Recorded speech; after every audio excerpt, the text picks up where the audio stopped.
This is a little Frisian mare of a lady in Sydney that I've been helping out with for some time now. I come down once a month and help her, and today we've just been working on floating so the owner can not need a husband there when she floats the horse. So we've been teaching her to get confidence in the float, and then we've also been teaching her to load in different ways. Now, something I'm going to say before I go on, this is an angle load float. I believe that all horses should be taught to back off floats because it's safer if a horse backs off a float, and sometimes in angle load floats we can tend to allow our horses to walk off instead of back off, and I think that's dangerous because, you know, a young horse, if they're allowed to think that they can walk off, then they try and spin around to push off, and it leaves less room for the person to be safe. Whereas if a horse was to get a fright and back out, they'll back out in a straight line, and you can sort of feel a bit safer inside the float without feeling you're going to get squashed. But anyway, I'm just going to go through what we went through just to get her confidence on the float. So first of all, we wanted her to learn to lead softly. Now, this mare had a bit of trouble in some of the leading areas where she sort of would pull back and get a bit anxious. So we teach them so they can softly lead, and then we just teach her firstly just to come up on the horse float and just step on, step off, okay, step on. She's still a little bit squiggly there, you can see, and that's, you know, a sign that she's still a little bit worried. So, you know, we can work a lot more on that step on, step off. Now, the idea, before you think about even getting a horse on a horse float, I think it's very important that the horse knows to unload very comfortably. So what I mean by that is you go back and forward and back, and at any time you can stop that horse and just stand it, or you can draw it forward, or you can take it back and just stop her and then come forward at any point. And that's very, very important. Sometimes what I say to people is backwards means forwards and forwards means backwards, until that horse is prepared to come forward at any time in the backup.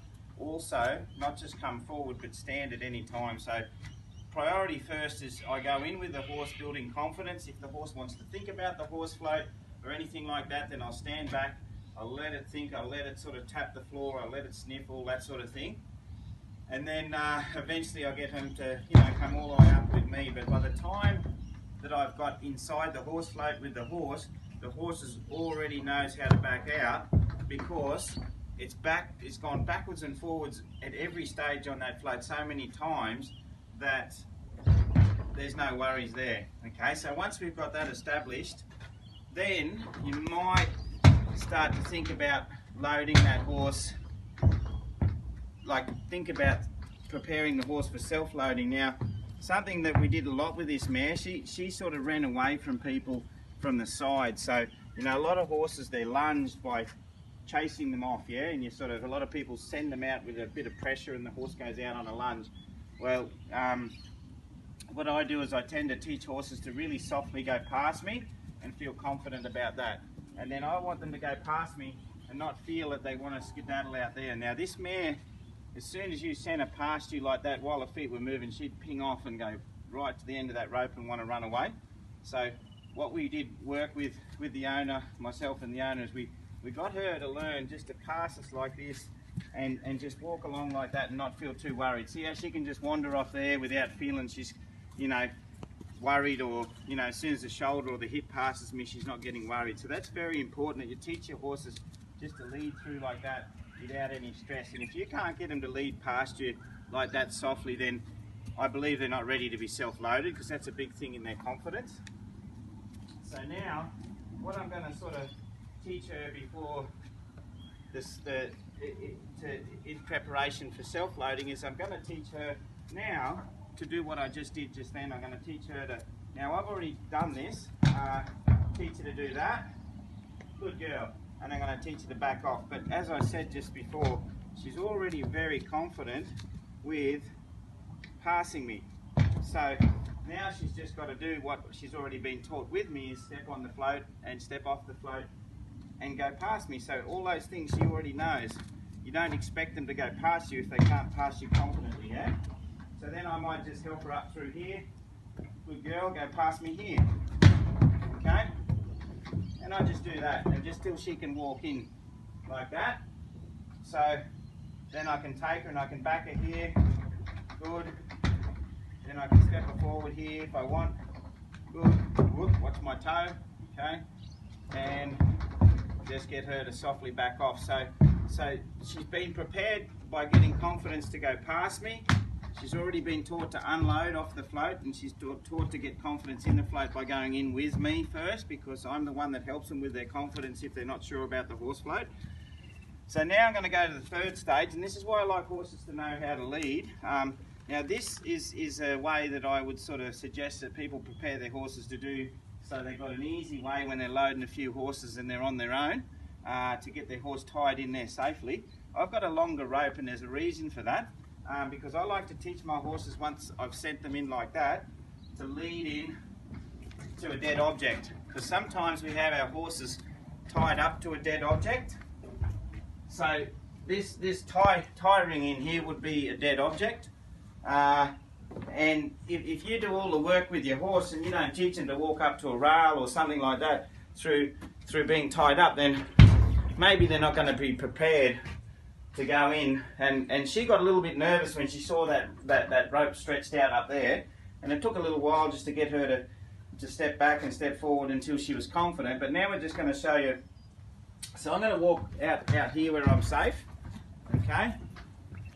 Now she's safe because if she decides to run out at any moment, I can let go of this rope and just let it slide back and she'll be fine. But remember, I've already taught her to back off. Hang on. Oh, shit. Sorry about that. The phone just expired on me, so I've just reset it again. So now we're at this stage here. I'm just here fairly safe. She's there and she's technically tied up, so I'm going to use that pressure from the tie ring up there to teach her to lead in, okay? So I don't stand here and go bump, bump, bump, go in. I want her to think in and go in, not have the feeling that she's got to move away from something back here, because I want the horse's thoughts in the float, not out here where I'm pushing them. But this is a good thing to prepare them that, you know, nobody's perfect, and I've seen a lot of instances where people have sort of undone the divider or the breeching bars on a horse float and forgot that they still got their horse tied up. And so it's very important that we teach them to do this, so they learn when they're tied in there, they're tied in there. But we teach them to lead up in there just like that. Okay, so once she can lead up in there to there, I make sure that I've got her head up there and that she's got enough room up there that she doesn't feel trapped to the edge, trapped into the corner. And now we can just gently rub her on the hip, just to show her that, you know, that's okay. And I'm just going to just gently move her across just a little bit like that, okay? And I'm going to come in here. Now, as I said before, if your horse only knows how to walk forward off, it's going to want to spin around and get out of here, which makes this is going to want to come and push me over or something like that. But if she's got a real panic, she only knows to back off, so she'd back out, and she'd probably back out over there, so I could just step out of the way, because it's going to take her less room to get out by backing than turning around, okay?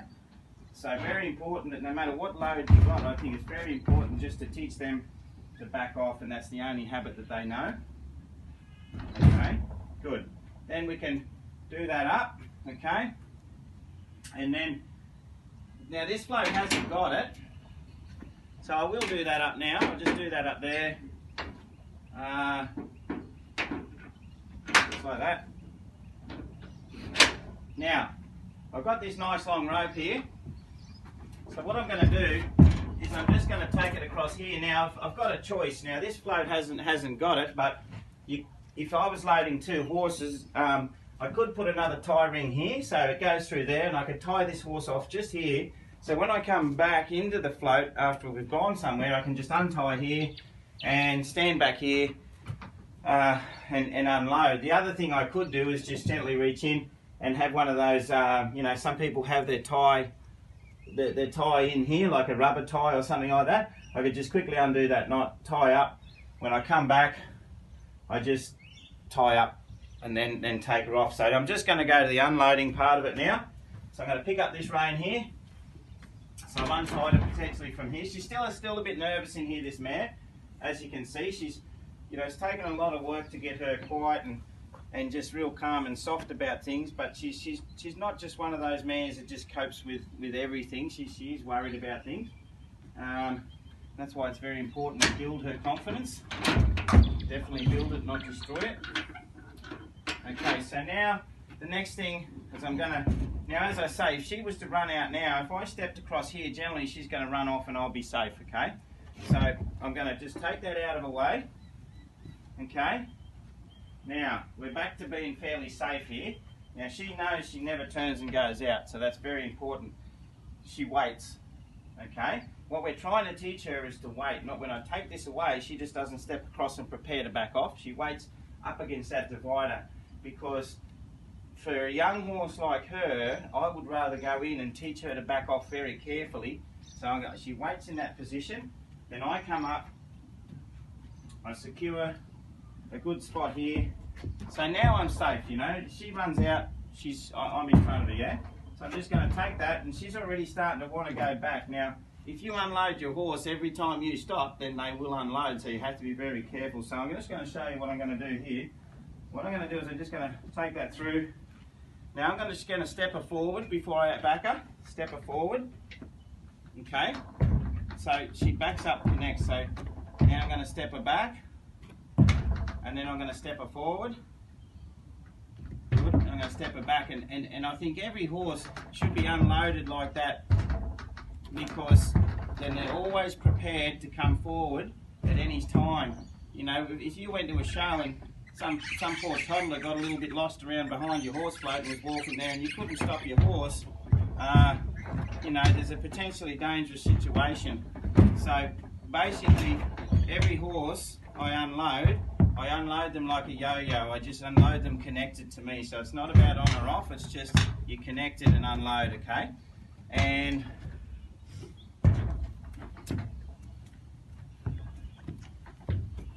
there we go, we get back. Oh, but if we wanted to come back on, we could, yeah? At any stage, okay? So, and that's it. And that's just some ideas on floating that I hope might help you out. Thanks very much.